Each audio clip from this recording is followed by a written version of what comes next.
নমস্কাৰ প্ৰিয় শ্ৰোতাসকল, আমি পাঠ কৰি আছোঁ ইন্দ্ৰাণী শৰ্মা বাইদেউৰ জনপ্ৰিয় উপন্যাস আবেলি। আজি আবেলিৰ 20তম খণ্ড পাঠ কৰিবলৈ লৈছোঁ।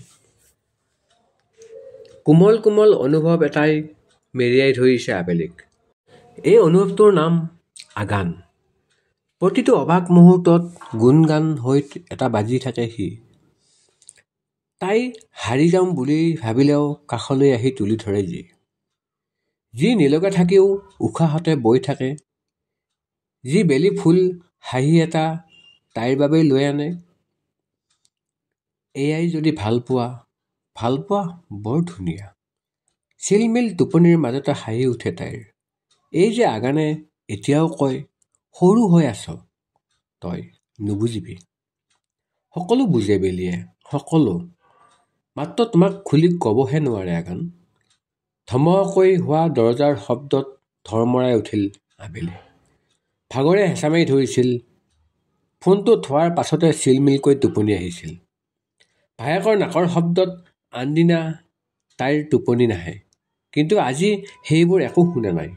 মা, পাপা, দৰজাটো খোলা। দৰজাখনৰ সন্মুখতে পাৰি দিয়া বিচনাখন শুবলৈ দিওঁতেই খুৰাকে দৰজা খুলি দিয়াৰ দায়িত্ব দিছিল। চুলিকোছা ক্লিপডাল বান্ধি তাই প্ৰথমে লাইটটো জ্বলাই ল'লে। তাৰপিছত ভয়ে ভয়ে দৰজাখন খুলিলে। ইমান দেৰি লাগে নেকি দৰজা খুলিবলৈ? টোপনি আহিছিল।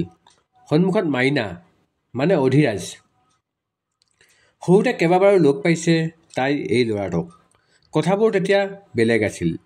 বিহুৱে পূজাই বন্ধৰ দিনত গাঁৱৰ ঘৰলৈ যোৱা মাইনা আবেলিহঁতৰ সৈতে খেলিবলৈ, বিহু হুঁচৰি মাৰিবলৈ, ফাকুৱাত ৰং সানিবলৈ গৈছিল।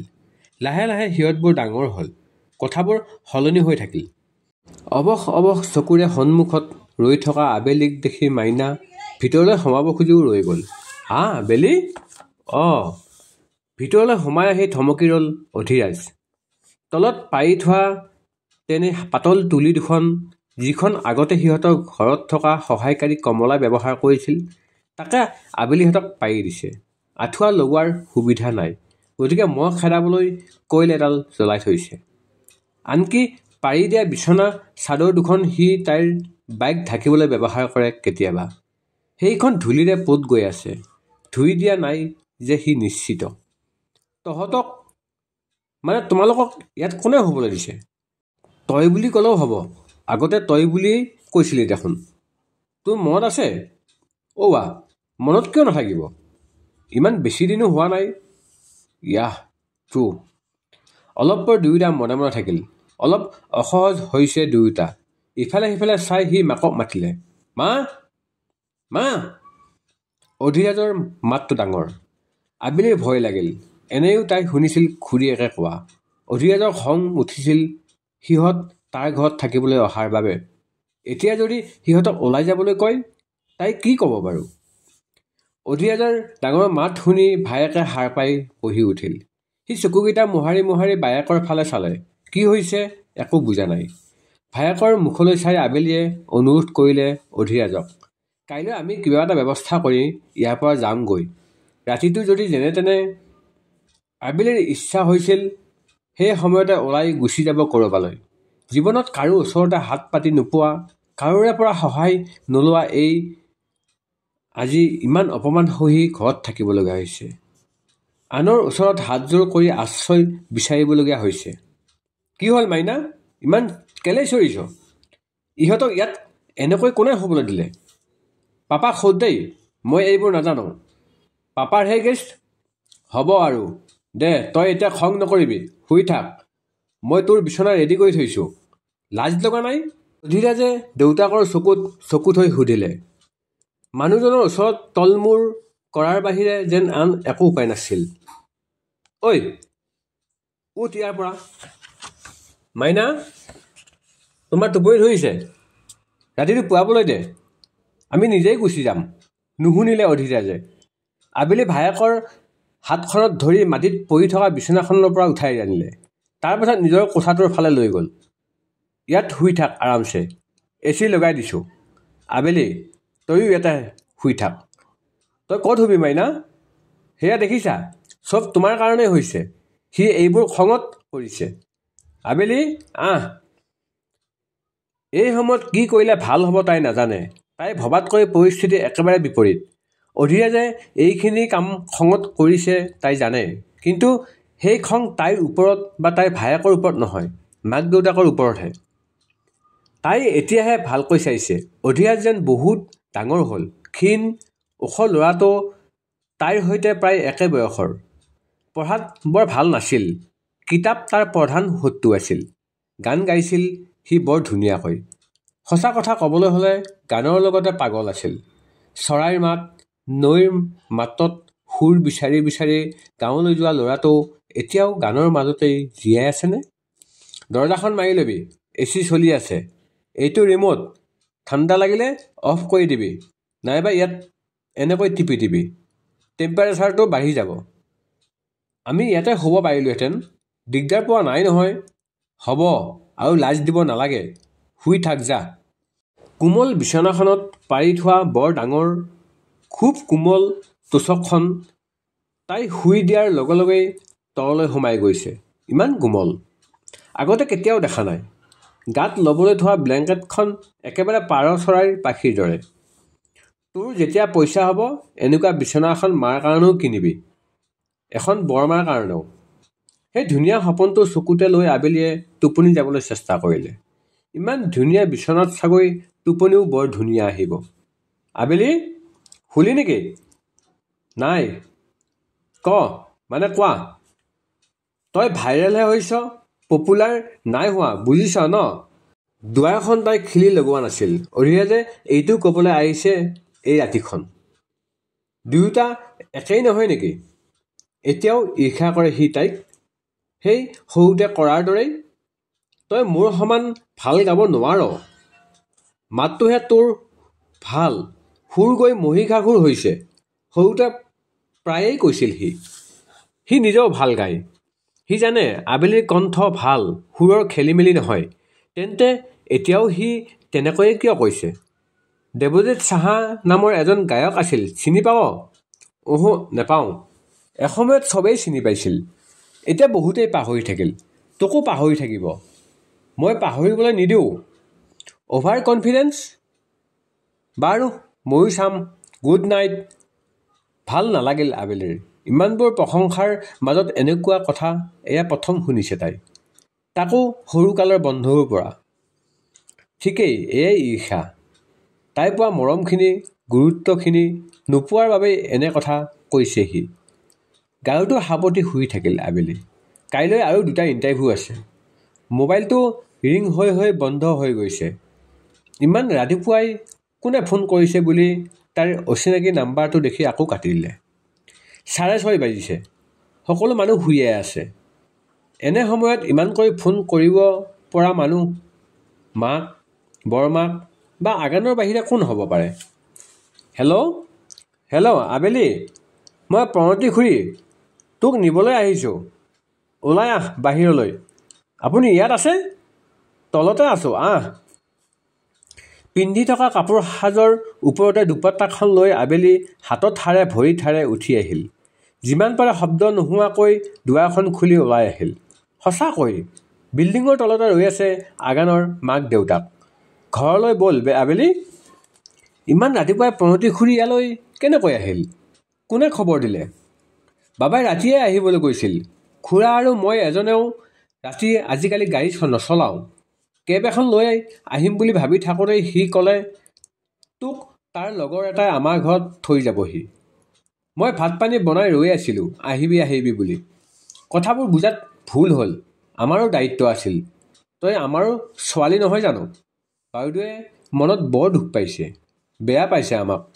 যি হ'ল হৈ গ'ল, ঘৰলৈ ব'ল এতিয়া। 7 বাজিছে তেতিয়া।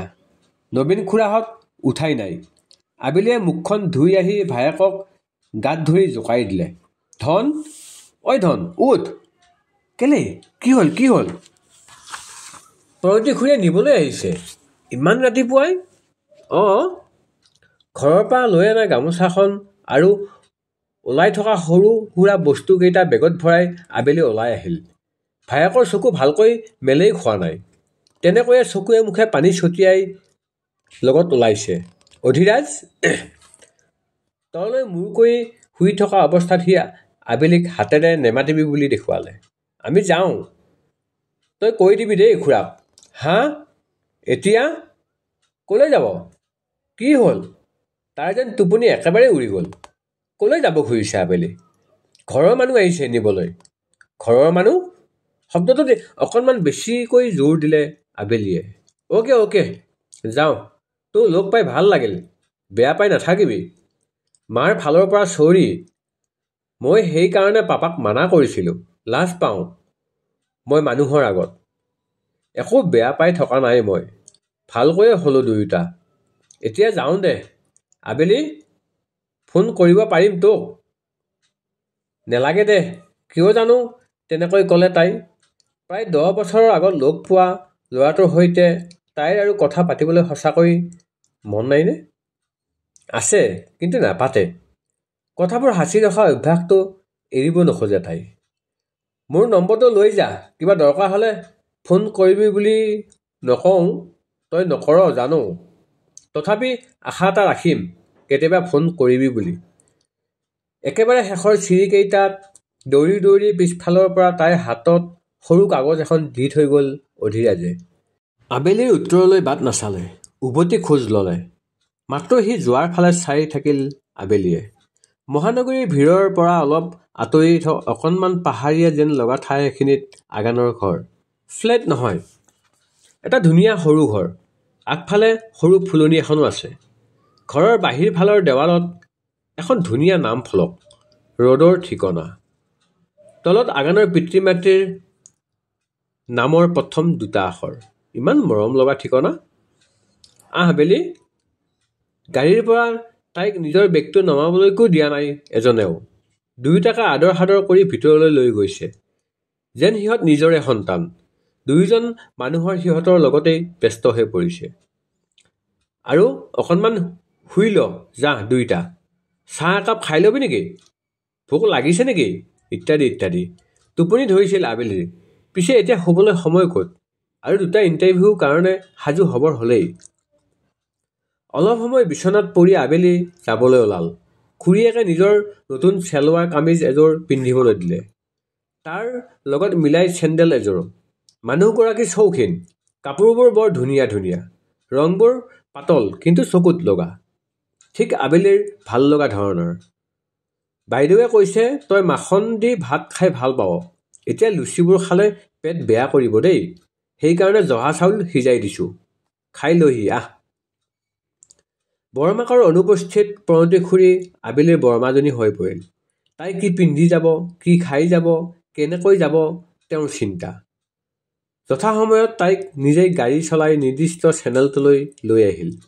মোৰ কলেজত কাম এটা আছে, কৰি তহঁতক লৈ যামহি। যা, ভালকৈ কথাবোৰ কবি। গাড়ীখনৰ পৰা নামি আহোঁতে তাইৰ মানুহজনীক এবাৰ চুই আহিল। বৰমাকক ধৰাৰ দৰে হেঁচা মাৰি ধৰিব নোৱাৰিলে। সিমানখিনি সহজ তাই এতিয়াও হ'ব পৰা নাই। তথাপি মানুহজনীক এতিয়া নিজৰ নিজৰ যেন লাগিছে তাইৰ। ভয় লাগিছে নেকি? তাই উচপ খাই উঠিল। আগানেও যে এনেকৈয়ে কথাবোৰ কয়। মাকৰ সৈতে ইমান একেই প্ৰিয় তাৰ মানুহজন। নাই লগা। আমি জানো নহয় তোক। ভয় নকৰিবি দেই, যা। অলপ সময় তাই ডাঙৰ অফিচটোত অপেক্ষা কৰাৰ পাছত কালিৰ সৈতে একে প্ৰক্ৰিয়াৰে তাইৰ জীৱনৰ 2য়টো ইণ্টাৰভিউ হ'ল।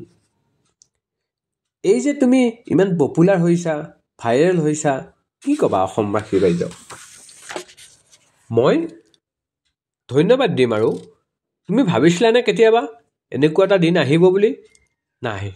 নাই ভবা। তুমি বহুত কষ্ট কৰি আজি এইখিনি পাইছাহি। কেনেকুৱা লাগে? কষ্ট নাই কৰা নহয়। মই গমেই নাপাওঁ প্ৰথমতে। এনেইহে গাই আছিলোঁ কলেজত। সদায় গাই থাকোঁ। লগৰজনীয়ে কেতিয়ানো ভিডিঅ' কৰি দিলে গমেই নাপালোঁ নহয়। তোমাৰ যিহেতু দেউতা নাই। জীৱনত বহুত কষ্ট পাইছা। এসাঁজ খাই এসাঁজ নোখোৱাকৈ আছা। এতিয়া সেই দিনবোৰলৈ মনত পৰিলে দুখ লাগেনে? থতমত খালে আবেলিয়ে। এতিয়া মানে? কালি তাই গুৱাহাটী পাইছেহি।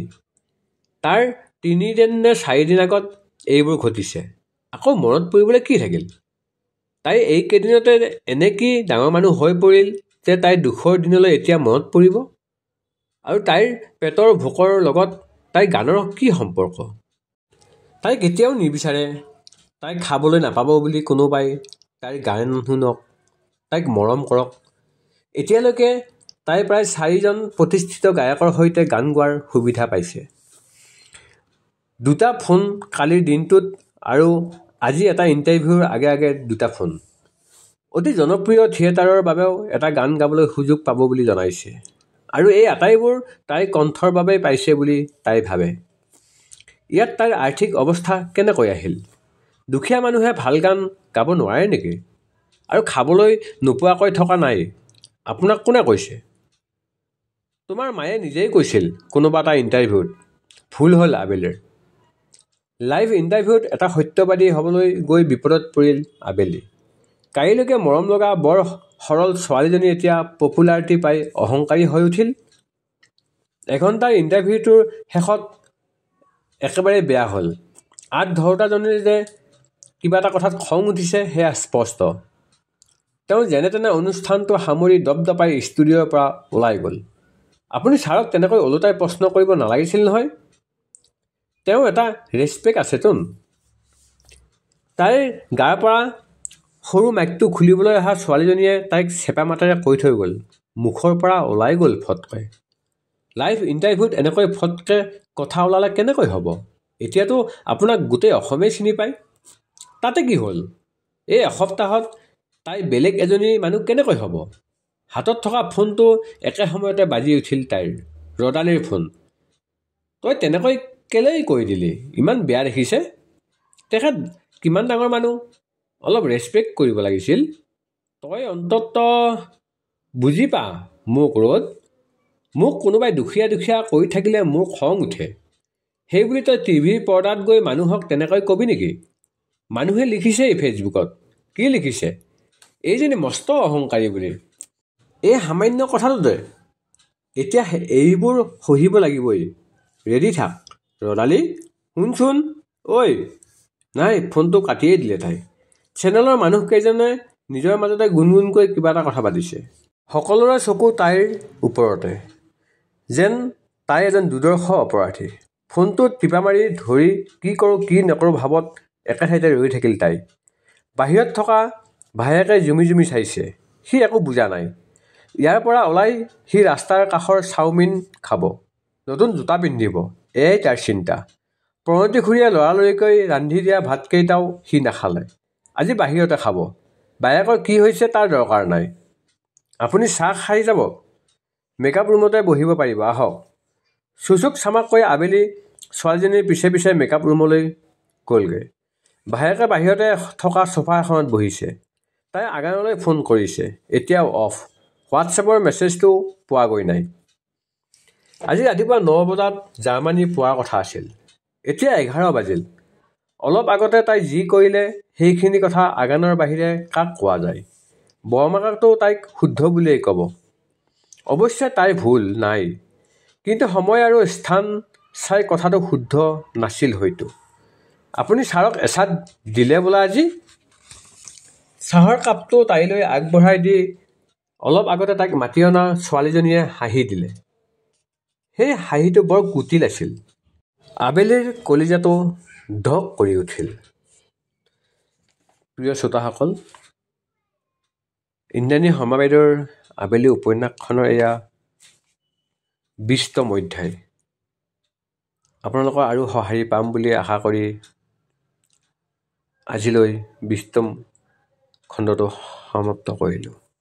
ধন্যবাদ।